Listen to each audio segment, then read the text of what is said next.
The Senate Judiciary Committee held a hearing this week on the Born Alive Abortion Survivors Protection Act.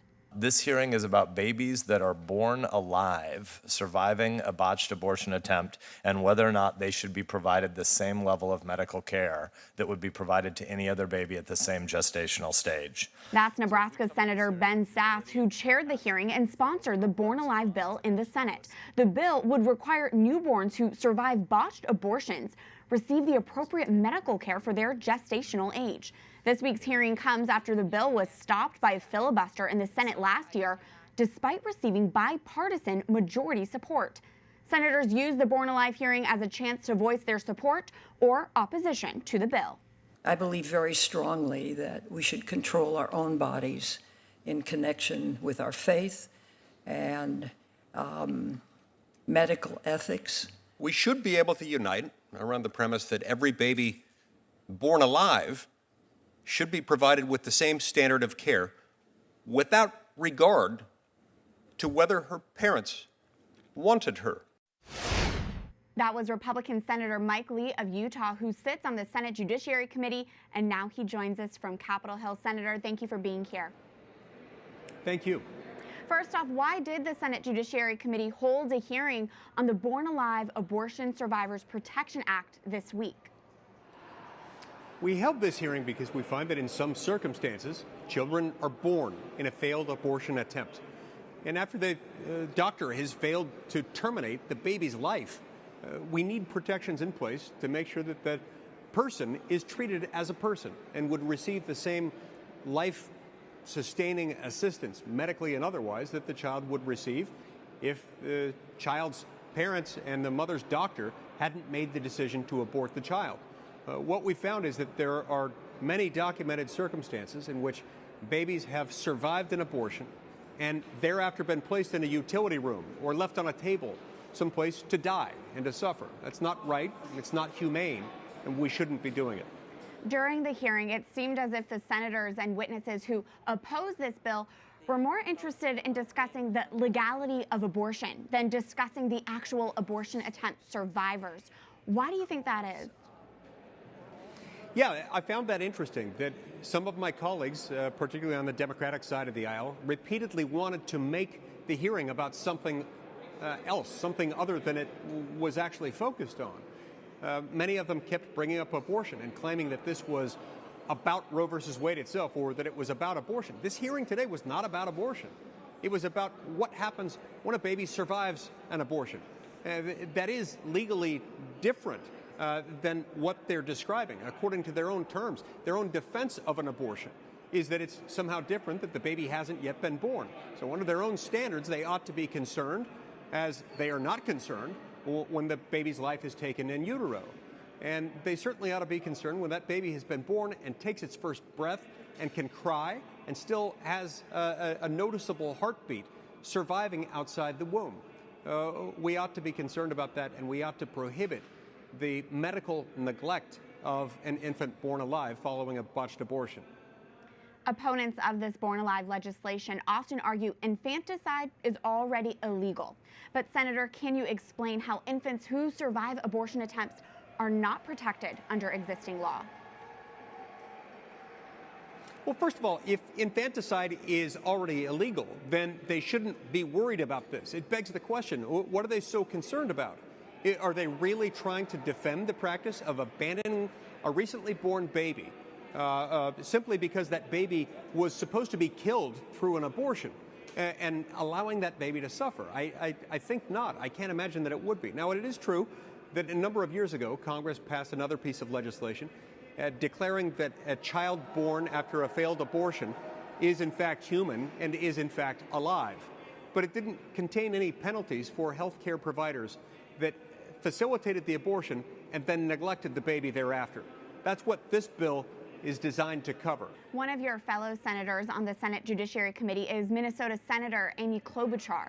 She's currently running to be the Democratic nominee for president and was not at this week's Born Alive hearing, but in an interview with The View this week, Senator Klobuchar said, quote, "There are pro-life Democrats and they are part of our party, and I think we need to build a big tent." In light of these comments, what would you want to emphasize to Senator Klobuchar about the Born Alive bill, considering she voted against it last year?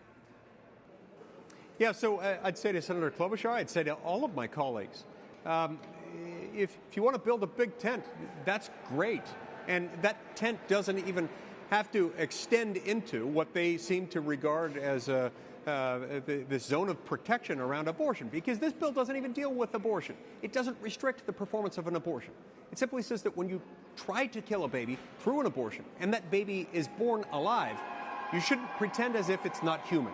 You shouldn't dispose of it as if it were medical waste. You shouldn't take that baby and hide it in a utility room waiting for it to die a slow, painful, suffering death.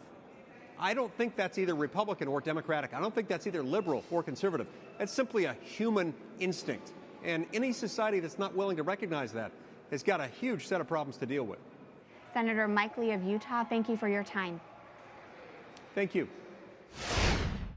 For continued pro-life analysis, we're joined now by Marilyn Musgrave, a former U.S. representative for the state of Colorado and now the vice president of government affairs for the Susan B. Anthony list.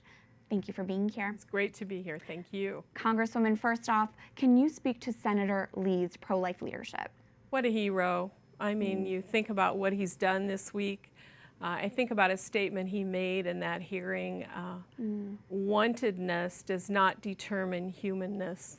We're so grateful he's on the Judiciary Committee. When you think of this most pro-life president ever, nominating these judges and the confirmation process in the United States Senate, it is wonderful to have Senator Lee there. We can always count on him. And speaking of this week's hearing on the Born Alive bill, last year the Born Alive bill was blocked in the Senate, but does it have a better chance of passing now this year? Well, first of all, I'd just like to say probably doesn't, okay? Same people. The Pelosi House, of course, has resisted it. We've had Republicans in the House, 80 Republicans asked for unanimous consent for the bill to be brought up for a vote. We've had Whip Scalise work very hard on a discharge petition. I think now he has 206 signatures. And I think it's important to clarify because pro-lifers have majority in the Senate, but would it still be unlikely to pass in the Senate as well? Well, what they can't do is, as they have a vote on whether or not to bring the bill up, they can't get the 60 required votes because we don't have 60. We have great leadership in the United States Senate, and they're doing everything they can over there, and Mike Lee is definitely a leader in that. The Born Alive bill, as its name suggests, concerns babies who survive abortion attempts and have already been born. Just last week on The View, Democratic presidential candidate Pete Buttigieg denied that abortion survivors are ever refused medical care. Can you speak, though, to the reality of why this bill is necessary? Well, of course it's necessary. In committee this week, we had Patrina Mosley from the Family Research Council citing from CDC, Center for Disease Control and Prevention, about how in the last few years, at least 143 babies have survived failed abortions. They died. We don't know if they got any medical care or not. And the CDC says openly that those are low numbers. We know there were more. It's just because of the lack of good reporting that we don't have better numbers. We've had Melissa Oden here. You've had her on your show, Catherine. Her mother had a saline abortion. She had the saline in her body for 5 days, yet Melissa was born alive, and 2 nurses saved her life, and here she is today, a pro-life leader in our country. Thank you, as always, for your insight. Congresswoman Marilyn Musgrave of the Susan B. Anthony list. Thank you. It's great to be with you, Catherine.